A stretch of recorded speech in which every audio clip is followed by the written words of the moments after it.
Hello everyone! Welcome back again to my channel sa birthday celebration ni Arjen, mga kasukay, mga kalingap. Ano kaya yung magiging ganap?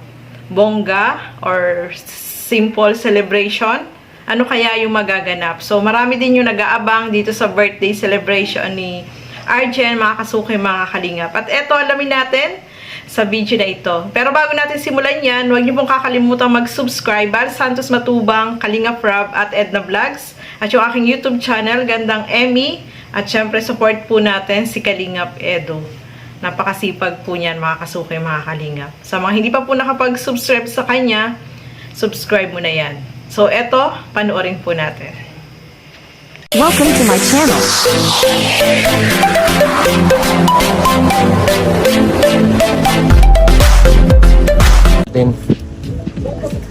Hindi mo alam. Ano bang, Arjen, kung sakaling mapagbigyan ka, anong klaseng birthday party ba ang gusto mo? Ano lang po, siyempre lang po, basta po kasama ko sila papa at respeto po kami lahat na papa. Sama lang sila papa mo. Napaka-sweet naman, napakasimple lang nung nung kanyang wish, gusto lang yung makasama ang family niya. Grabe. Kung sakaling malay mo may magbigay, okay lang ba sa'yo ang medyo may ilabas sila sa mas magandang restaurant, or makapag-celebrate ka makapag-invite ka rin ng mga kasama para mas masaya? Okay, mahilig ka ba sa gano'n na medyo mas magulo or Hindi. Hindi ka mahilig sa mga medyo party style na birthday party? Hindi.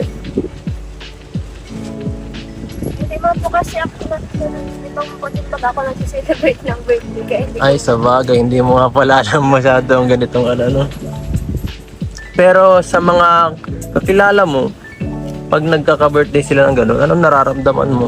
ano po, masaya po. Masaya po ako para sa kanila kasi po naranasan nila yung ganun yung sitwasyon po na nakaka po sila ng karawan po nila, nakakapag-celebrate. Di ka ba medyo nakakaisip na medyo, nakakaingit naman sila dahil ganyan, ako hindi? Hindi mo, Hindi naman. Napaka napaka selfless mo masyado sa sa family mo dahil hindi mo sila parang hinihingan kung ano-ano. Napakabait mong bata. So mga kasukay, mga kalingap, ano ba yung magiging ganap dito sa birthday celebration ni Arjen? So magdidibo na po siya, 18 years old. So ang gusto ni Arjen is simple celebration kasama yung family niya. Sabi nga ni Kalingap Edo, kung mayroong sponsor na magbibigay para i-celebrate yung kanyang birthday, okay lang ba sa kanya? Sabi niya, okay lang naman, Okay lang. Kasi first time lang naman yung mangyari. Simple celebration. Hindi naman kailangan bonggang-bongga, mga kasukay, mga kalingap. Basta tama yung sinabi niya na basta kasama yung family is masaya na siya doon, mga kasukay, mga kalingap. Kaya lang inisip ni Kalingap Edo yung preparation, syempre, Pag ganyan na celebration, marami talagang gagawin, yung mga bisita, asikasuhin, kung ano yung mga kailangan, diba? So, yung dapat naka-prefer na yan, yung celebration na yan para mas organized as in at maganda yung celebration ng birthday ni Arjen, mga kasukay, mga kalingap. Meron naman siyang napaka-generous na sponsor, mga kasukay, mga kalingap. Talagang gusto ng sponsor na mag-celebrate bongga itong si Arjen, mga kasukay, mga kalingap. Pero dahil ang gusto niya is simple celebration lang, okay na yun, mga kasukay, Kahit si Kalingap Edo ay gusto din niya ay simple celebration para sa sa dibo ni Arjen, mga kasukay. So ituloy pa po natin. Anong wish mo sa birthday mo? sana po, yung simple lang po na sana po ay hindi po magkasakit sila kahit sila naman po, mga kapatid ko po. Tapos, kompleto lang po kami lahat, tapos masaya lang. Yung sa pansarili mo na hindi tungkol sa family, anong gusto mong wish bukod doon? Itupad ko lang po yung mga pangarap ko sa buhay, tapos makapagtapos po ng pag-aaral. Masyadong malayo pa yun. Yung mas Yung mas kayang madaling mag-rant. Ano sa tingin mo ang wish mo? Kasi yung mga wish mo, pang ano yun eh. Ibang ano yun eh. Talagang ano yun, okay yun. Pero yung medyo pang makasariling, medyo pang ano ba? Alam mo ang ibig ko sabihin. Ano sa tingin mo, ano mo? Wish mo, malay mo. Wala.